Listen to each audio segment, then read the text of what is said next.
اب یہ مقدمہ بڑا مضبوط سا ہو گیا ہے. مخدوم شہاب الدین کے بارے میں بھی اگر کہا جائے کہ گواہی انہیں کیسے ملتی, کہاں سے لیتے, تو وہ اب گواہی بھی ایک طرح کی حاضر ہو گئی ہے.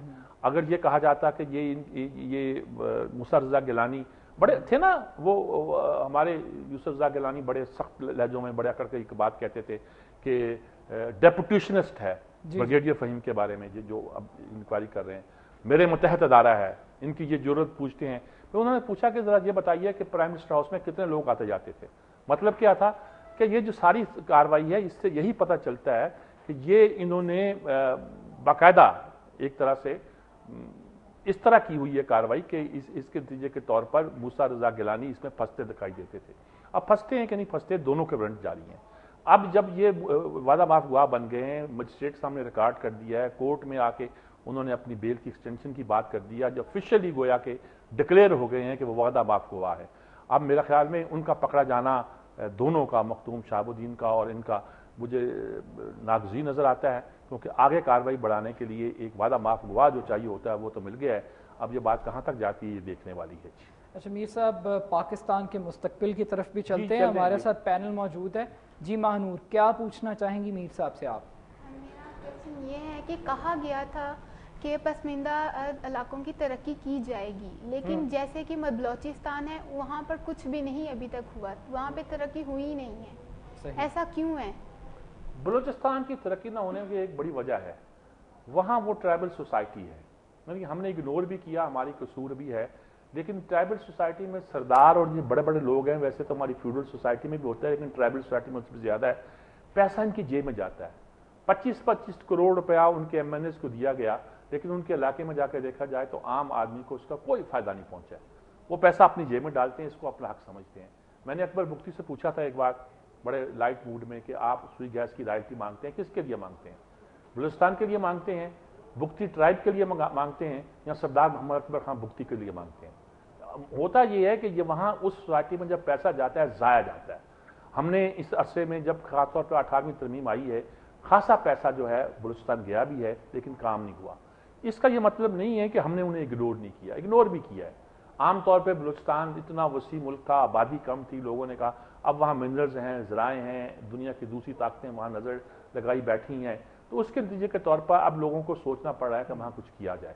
اصل بات جو کہنے کی وہ یہی ہے, وہاں فنڈز پہلے کم جاتے تھے, جو جاتے بھی ہیں سوئی گیس کی رائلٹی فلاں وہ پتہ نہیں کس کو ملتی تھی کس کو نہیں ملتی تھی, لیکن وہ بلوچستان کی ترقی کے لیے نہیں. RCD ہائی وے بڑی مشکل سے بنائی گئی, وہ کیا ہے, کچا سا راستہ ہے, جبکہ اس پہ کروڑوں روپے اس زمانے میں لگے تھے. تو اب بھی اگر وہاں آپ کہتے ہیں جی ہم گوادر سے لے کر یہ انڈس ہائی وے کو لنک کرتا ہوا وہ بنانا چاہتے ہیں, موٹر وے جو موٹر وے کا اگلا حصہ ہے, لیکن اگر آپ بنانا چاہتے ہیں تو پھر اس کو سیریسلی بنائیے گا, اور سرداروں کو نہ پکڑا لیجیے گا پیسے خرچ کریں, اور لوگ جو اس سے وہ کھانے کے لیے کچھ کہیں اور سے مانگ کے ان کو ڈونرز کو کہیں کہ صاحب ان کو ہم نے رشوت دینی ہے, وہ دے دیں. لیکن بلوچستان میں جب تک انفراسٹرکچر نہیں بنتا ترقی نہیں آگے ہو سکتی. جی احمد بلال, کیا پوچھنا چاہیں گے؟ جی جنرل اشرف صاحب جو پہلے کئی وعدے کرتے ہوتے تھے کہ اس سال ہم دسمبر میں لائٹ نہیں جائے گی, کافی انہوں نے وعدے کیے ہیں, اور اب ان کو وزیر اعظم بنا دیا گیا ہے. اب ہمیں ان سے کیا توقع رکھنی چاہیے, کیا اسٹیپس ہونی چاہیے ان سے؟ اصل میں پرویز اشرف کے بارے میں جو بہت بڑا سوال ہے, خاص طور پہ لوگ انہیں راجہ رینٹل کہتے ہیں, کیونکہ رینٹل پاور کا پروجیکٹ وہی لے کر آئے تھے, اور وہ اتنا بڑا اسکینڈل ہے کہ سپریم کورٹ نے اس کے بارے میں خلاف فیصلہ بھی دے دیا ہے.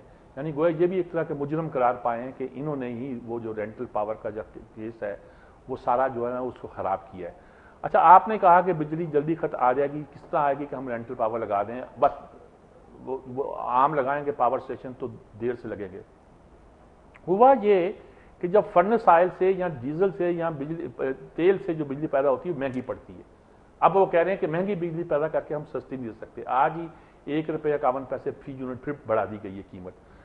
بجلی کے لیے وہ منصوبہ بندی کرنا جو پانی سے ہو, کوئلے سے ہو, 4.5 سال میں ہم نے کسی نے کیا نہیں ہے. اب مسئلہ یہ ہے کہ ہمارے جتنے پاور جنریشن اسٹیشن ہیں, IPPs ہیں, یعنی انڈیپینڈنٹ پاور پروجیکٹس جو ہیں, ان کو چاہیے جی آپ ان کو تیل کے پیسے ان کو پیسے دیں, وہ تیل منگوائیں اور اپنے بجلی گھر چلائیں. وہ پیسے ہم دیتے نہیں, ہم کہتے ہیں سرکولر ڈیٹ پھنس گیا ہے. اب انہوں نے انتظام کیا ہے کہ کچھ پیسے اپنے اس چیکر سے نکال کر نئے نوٹ چھاپ کر کچھ یہ دیں گے ان کو, جس میں عارضی طور پر تو کیونکہ الیکشن ایئر ہے یہ مسئلہ حل ہو جائے گا، لیکن لانگ ٹرم پلاننگ ہی نہیں ہے۔ بادشاہ ڈیم کے بارے میں آپ کہتے ہیں جی جب تک ورلڈ بینک نے کہا کہ جب تک انڈیا کلیئرنس نہیں دے گا ہم نہیں بننے دیں گے۔ کیوں؟ کیونکہ وہ ڈیم کا بڑا حصہ گلگت و بلتستان میں ہے جو ڈسپیوٹڈ ٹیریٹری کہلاتا ہے۔ منگلا ڈیم اس لیے بنا تھا، حالانکہ آزاد کشمیر میں ہے، کہ اس کے لیے انڈیا اور پاکستان کا ایگریمنٹ موجود تھا۔ تو ہم بہت بری طرح پھنسے ہوئے ہیں، گیس کے ذریعے بنانے کا جو منصوبہ ہے کوئلے کے ذریعے، وہ ہم اس پہ عمل نہیں کر رہے، گیس کے ذخائر ہمارے ختم ہوتے جا رہے ہیں۔ اس پر بہت سنجیدہ قسم کی قیادت کی ضرورت ہے جو غور کر کے کوئی منصوبہ بنا سکے۔ اقصیٰ مظفر کیا پوچھنا چاہیں گے آپ؟ میرا سوال آپ سے یہ کہ جیسا کہ آپ نے کہا کہ ینگ ڈاکٹرز جو ہیں ہڑتال کیے جا رہے ہیں جس سے پیشنٹ ہمارا متاثر ہو رہا ہے، اور ساتھ ساتھ آپ نے یہ بھی کہا کہ یہ جو ینگ ڈاکٹرز ہیں اسٹریٹجیز چاہتے ہیں، نئی نئی اسٹریٹجیز، اسٹرکچر، وہ کس قسم کا اسٹرکچر چاہتے ہیں؟ ایون کہ ان کی سیلری جو ہے آئی تھنک 60 سے ابو ہوگی، پھر بھی وہ کیا ایسی چیز، کیا اسٹرکچر مانگ رہے ہیں کہ اسٹرائک بھی کیے جا رہے ہیں، اسٹرکچر بھی مانگ رہے ہیں؟ اور ساتھ ساتھ میرا سوال یہ بھی ہے جس میں انہیں اپریشیٹ کرنا چاہتی ہوں کہ انہوں نے راجہ پرویز اشرف کے بارے میں سوال کیا۔ 2009 میں انہوں نے یہ کہا تھا کہ بجلی ہم آپ کو دیں گے۔ پاکستان انڈر ڈیولپمنٹ کنٹری ہے صرف اس حکومت کی وجہ سے، عوام سے پیسے لیے جا رہے ہیں، خود یہ ٹیکس پے نہیں کرتے، اور بجلی اتنی جا رہی، اتنی لائٹ جا رہی ہے، اور بل آپ خود دیکھ سکتے ہیں بہت زیادہ۔ 2 سال ہو گئے، ایک تو کیا ایسی وجہ ہے؟ پیسے درختوں پہ لگتے نہیں ہیں، ٹھیک ہے، اگر درختوں میں پیسے لگے ہیں تو راجہ پرویز اشرف ہمیں آ کے دے تاکہ ہم بل پے کر سکیں۔ اصل بات یہ ہے کہ آپ ٹھیک کہہ رہے ہو، بجلی کا مسئلہ ہے جی، بڑا بھاری مقدمہ آپ نے بنا دیا ہے، اس کے بوجھ تلے تو راجہ رینٹل جو دب جائیں گے، اور اس سے پہلے غالباً وہ خط نہ لکھنے کی وجہ سے باہر چلے جائیں۔ عارضی مہمان ہیں ہمارے پاس، مہمان وزیر اعظم ہے آج کل ہمارے یہاں۔ عارضی مہمان تو پھر چلے ہی جائیں تو نہیں، میں آپ بات سن لیں نا۔ اچھا میر صاحب سے پوچھتے ہیں جی بنایا کیوں گیا ہے؟ جی اس لیے بنایا گیا کہ خط نہیں لکھیں گے جی، ایسا وزیر اعظم چاہیے جس کی بنیادی شرطوں کو پارٹی سے مخلص ہو، خط نہیں لکھیں گے۔ اور یہ دیکھیے یہ بڑے لیول کے لیڈر نہیں ہیں کہ ہم یہ کہہ سکیں کہ یہ اس لیول کے لیڈر ہیں کہ ان کے وزیر اعظم بننا تو ان کے خواب و خیال میں بھی نہیں ہوگا کہ ہم بن جائیں گے جی۔ یہ جس طرح کی سیاست ہمارے ملک میں چل رہی ہے، جس طرح کے لوگوں کو آگے پارٹی لا رہی ہے پیپلز پارٹی، یہ سیاست تو ٹھیک ہوگی لیکن ملک کو اس کا نقصان پہنچنا فائدہ نہیں ہے۔ پہلا سوال کیا تھا آپ کا جو بنیادی تھا؟ اسٹرکچر کے حوالے سے ڈاکٹرز کی ڈیمانڈ کہتے ہیں جی، وہ جو ہمارا ملازمت کا اسٹرکچر ہے نا جی، وہ یہ ہو کہ گریڈ 17 سے ہم اتنے سال کے بعد گریڈ 18 میں چلے جائیں گے اور اس میں یہ رعایتیں ہوں گی، 18 سے 19 میں یوں چلے جائیں گے، اس میں یہ رعایتیں ہوں گی۔ میں کہتا ہوں کہ ایسی رعایتیں نہیں ہونی چاہیے جب تک آپ اگلی ڈگری کے لیے میرے ایک دوست ڈاکٹر ہیں، بہت ہی اچھے سرجن ہیں، اور جنرل پریکٹیشنر بھی ایسے ہیں کہ بس وہ دیکھ کے 200 مریض روزانہ دیکھتے ہیں، بہت کم فیس پہ وہ دیکھتے ہیں، کراچی میں ہے وہ، وہاں رجسٹرار کا ہے۔ کیوں؟ وہ جو ڈگری ہوتی ہے جس سے یہ ہمارے کالج آف فزیشین سرجن کی ڈگری، وہ امتحان پاس نہیں کر پا رہے، کسی وجہ سے بھی نہیں کر پا رہے، مصروفیت کی وجہ سے، کسی وجہ سے ان کی آگے پروموشن نہیں ہوئی۔ وہاں جو کارڈک ہاسپٹل کراچی کا تھا، مجھے پتا تھا کہ وہاں وہ ٹریننگ کے لیے لوگ آتے تھے، سال 6 مہینے 2 سال ٹریننگ لیتے تھے، پھر ان کو ملک کے دوسرے حصوں میں بھیجا جاتا تھا تاکہ لوگوں کی جا کے دل کے امراض میں مدد کریں۔ وہاں جناب یونین بن گئی کہ جناب ان کو پرماننٹ کرو۔ پرماننٹ کرنے کا مطلب تھا کہ وہ ایک تو سارا وہ فلو رک گیا، دوسری بات ہے کہ پتہ نہیں کیا ٹیلنٹ تھا، اس قابل تھے کہ نہیں تھے کہ ملک کے سب سے بڑے کارڈک ہاسپٹل میں ان کو ملازمت دی جائے۔ تو یہ ساری باتیں جو ہوتی ہیں یہ عام طور پر ڈاکٹر کی جو پروموشن ہے اور ترقی ہے اس اسٹرکچر کو اس کی ڈگری کے ساتھ، اس کی ٹریننگ کے ساتھ لنک کرنا بہت ضروری ہے، میرا اس پہ اصرار ہے۔ اچھا میر صاحب، جنرل ایلن جو ہے اسعاف کے کمانڈر ہیں، یہ پاکستان آئے ہوئے ہیں اور ان کی جنرل کیانی کے ساتھ بھی کوئی ملاقات ہوئی ہے؟ اس ملاقات کے حوالے سے، ان کے دورے کے حوالے سے آپ کیسے دیکھتے ہیں اس پورے دورے؟ اصل میں جی بہت عرصے سے پاکستان میں نیٹو کی سپلائی کا مسئلہ جاری ہے اور لوگ آتے ہیں، کچھ لوگوں کو ہم واپس بھیج دیتے ہیں، کچھ لوگ ناراض ہو کے چلے جاتے ہیں، کچھ لوگ ادھر ادھر سے ہو کے چلے جاتے ہیں، پاکستان میں نہیں آتے۔ شاید انہوں نے طے کیا کہ ہمارا ٹاپ کا آدمی جا کے مذاکرہ نہیں کرے گا، ایک طرح کا ایروگینس ہے ان کی، اور پاکستان سے وہ ایک طرح کا مس بہیو بھی کر رہے ہیں۔ تو جنرل ایلن چونکہ اسعاف کے کمانڈر ہیں نیٹو فورسز کے، جہاں وہ ہیڈ ہیں، تو وہ اب پاکستان آئے ہیں، پہلے بھی آئے تھے، انہوں نے افغان مذاکرات کے سلسلے میں آئے تھے، وہ بات چیت کر رہے ہیں۔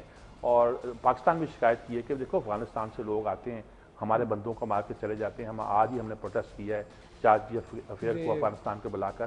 یہ وہ ایشو ہے کہ جس پر اس وقت امریکہ کا جو وائٹ ہاؤس کا نمائندہ ہے وہ بھی اپولوجیٹک ہے کہ بھئی آپ کے بندے ادھر سے آتے ہیں, آپ ہمیں کہتے ہو کہ ہم سیف ہیون دے رہے ہیں, ہم نے پناہ گاہیں بنا رکھی ہیں ٹیررسٹ کے لیے, اور جو وہ ٹیررسٹ جو افغانستان میں جا کے کارروائیاں کرتے ہیں, جن کو آپ کبھی حقانی نیٹ ورک کہتے ہیں, کبھی کچھ نام دیتے ہیں, یہ جو ہمارے جو لوگ ہیں ملا فضل اللہ سوات کے جو یہاں سے بھاگے ہوئے ہیں, ان کو تو آپ نے افغانستان میں پناہ دی ہوئی ہے.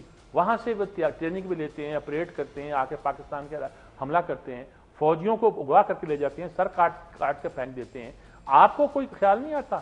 تو آج یعنی کہ اس موقع پہ جب پاکستان خود اگریسو موڈ میں ہے اور ان کو کہہ رہا ہے کہ دیکھو اب کہا جا رہا ہے کہ اس ملاقات کا ایک پازیٹیو نتیجہ نکل سکتا ہے اور شاید پاکستان اور امریکہ کے درمیان ایک اچھی انڈرسٹینڈنگ ہو جائے آنے والے دنوں میں, جو نیٹو کی سپلائی کے سلسلے میں دوسرے معاملات پر ایک پازیٹیو نقطہ نظر سامنے آ جائے. اچھا میر صاحب, لاہور ہائی کورٹ میں توہین عدالت کا ایک مقدمہ بھی زیر سماعت ہے صدر صاحب کے حوالے سے. اس مقدمے کے حوالے سے آپ کیا کہیں گے؟ بیسیکلی مقدمہ ہے کیا, اور یہ کوئی نئی جنگ کا کوئی سلسلہ, کوئی آغاز ہے کوئی عدالت کا اور صدر کے درمیان؟ اصل میں جی یہ مقدمہ پرانا ہے جی, اور اصول بڑا سیدھا ہے. ٹھیک ہے. اصل میں جب زرداری صاحب آئے ہیں تو یہ انہوں نے ان شوز میں ہی قدم رکھا ہے جو کہ مشرف چھوڑ کے گئے تھے. ٹھیک ہے. اس وقت آئین بھی وہی تھا, سب کچھ وہی تھا. جو اختیارات صدر مشرف کے تھے وہ یہ نہیں تھے, وہ چاہے اسمبلی توڑ سکتے تھے. پہلے بھی ہمارے ہاں دستور میں رہا ہے 58(2) بھی جسے ہم کہتے رہے, وہ موجود تھی, اور بھی بہت سارے اختیارات تھے صدر کے جو صدر کر سکتا تھا. تو 18ویں ترمیم نے ہم نے ان سے تو جان چھڑا لی ہے. ٹھیک ہے. لیکن زرداری صاحب کی ایک حیثیت یہ ہے کہ وہ صدر ہی نہیں ہے, پارٹی چیف بھی ہیں. چیف ہے, وہ کو چیئرمین کہہ لیں لیکن چیف ہی ہے نا پارٹی کے, وہی ہیڈ تو وہی کر رہے ہیں, پارٹی کو وہ چلا رہے ہیں. صدر کا عہدہ جو ہے یہ غیر سیاسی عہدہ ہے. ٹھیک ہے. اچھا, اب بہت سے لوگ منہ شگافیاں نکالتے ہیں کہ کوئی ایسی گنجائش نہیں ہے کہ کہا جائے آئین کے تحت کہ صدر جو ہے سیاست میں حصہ نہ لے. ٹھیک ہے. مشرف جو تھے وردی پہن کر وہ کاف لیگ کے اجلاس میں آگے تھے, وہ سبھی سے میٹنگوں میں شامل ہو جایا کرتے تھے, اور دلیل تھی کہ آئین میں کہاں لکھا ہے کہ آپ یہ سیاست نہیں کر سب سے ملاقات کر سکتے ہیں. سیاستدانوں سے ملاقات کرنا تو کوئی اہم بات نہیں ہوا کرتی. جی جی. لیکن یہ پارٹی کے اجلاس وہاں کرتے ہیں. ٹھیک ہے. اور دوسری بات ہے کہ انہوں نے پارٹی کا عہدہ اپنے پاس رکھا ہوا ہے. ٹھیک ہے. اچھا, اب یہ کہا جاتا ہے کہ 2 عہدے رکھنا جو ہے وہ اس کی گنجائش نہیں ہے آئین میں, یعنی کہ آپ صدر بھی ہوں, آپ پارٹی چیف بھی ہوں. جب آپ پارٹی چیف ہوں گے تو آپ پارٹی کے میٹنگیں بھی وہاں کر رہے ہیں. بالکل ٹھیک ہے. تو جب یہ سارے کام کریں گے تو یہ پارٹیزن ہو جاتا ہے. یعنی سیاست دان نہ ہونے کا مطلب یہ ہے کہ آپ پارٹیزن نہیں رہ سکتے. ایک دستور تھا کہ جو شخص اسپیکر منتخب ہوتا تھا وہ اپنی پارٹی سے ہٹ جاتا تھا, نیوٹرل ہو جاتا ہے. جو شخص صدر ہوتا تھا وہ اپنے ان معاملات سے اپنے آپ کو الوف کر لیتا تھا. اب زرداری صاحب کا صدر ہونا اور پارٹی چیف بھی ہونا, اور اس لحاظ سے تو عدالت نے پہلے کر دیا تھا کہ جناب 2 میں سے 1 عہدے رکھے. پچھلے دنوں میں توہین عدالت کا کیس ہوا تو چیف جسٹس جو اب ہیں عمر بندیال صاحب, انہوں نے کہا کہ صاحب عدالت نے جو ہے وہ ان سے ایک مشورہ دیا تھا, حکم نہیں دیا تھا. تو اب انہوں نے آج پاس کیا آرڈر کہ عدالت یہ کہتی ہے کہ وہ اس کو چند دن کی اگلی تاریخ تک کہا ہے اس معاملے کو سارٹ آؤٹ کریں, کہ سارٹ آؤٹ کر کے یہ ایک عہدہ اپنے پاس رکھیں اور سیاسی سرگرمیاں ایوان صدر میں نہ کریں. اچھا میر صاحب, بالکل ہمارا وقت جو ہے بالکل ختم ہونے کی طرف ہے. بس ایک کامنٹ ضرور کر دیجیے گا ایک آخری خبر کے اوپر کہ ایم کیو ایم نے بڑی تعریف کی ہے وزیر اعظم پاکستان کی کہ انہوں نے دوہری شہریت کے حوالے سے وزارت قانون کو یہ کہا ہے کہ وہ کوئی قانون سازی کریں. اس پہ ذرا مختصر سا کمنٹ کر دیجیے. کمنٹس میرا یہ ہے کہ تمام سیاسی جماعتوں کے لوگ 2 شہریت رکھتے ہیں. ٹھیک ہے. یہ ایلیٹ لوگ ہیں, کھاتے پیتے لوگ ہیں, ان کے سرمایے بھی باہر ہیں, ان کی شہریتیں بھی وہاں ہیں, ان کی لائلٹی بھی اس لیے کہتے ہیں کہ ادھر ہے اور وہ گنی جاتی ہے. اسی لحاظ سے اگر ایم کیو ایم نے کہا تو الطاف حسین کی خود برطانوی کی شہریت ہے, پاسپورٹ بھی دکھایا تھا انہوں نے, وہ تو برطانوی شہری بھی ہیں. وہ اس لیے یہ سارا چل اس بات پہ رہا ہے کہ صاحب یہ ہمارے لوگ تو 2 ملکوں صاحب وقت ہمارا بالکل ختم ہو گیا. آپ کا بہت شکریہ. مہنور آپ کا, احمد بلال آپ کا, اقصیٰ مظفر آپ تینوں کا بہت شکریہ, آپ نے پروگرام میں شرکت کی. ناظرین, گہری نظر سجاد میر کے ساتھ ہمیں اجازت دیجیے گا. اللہ حافظ.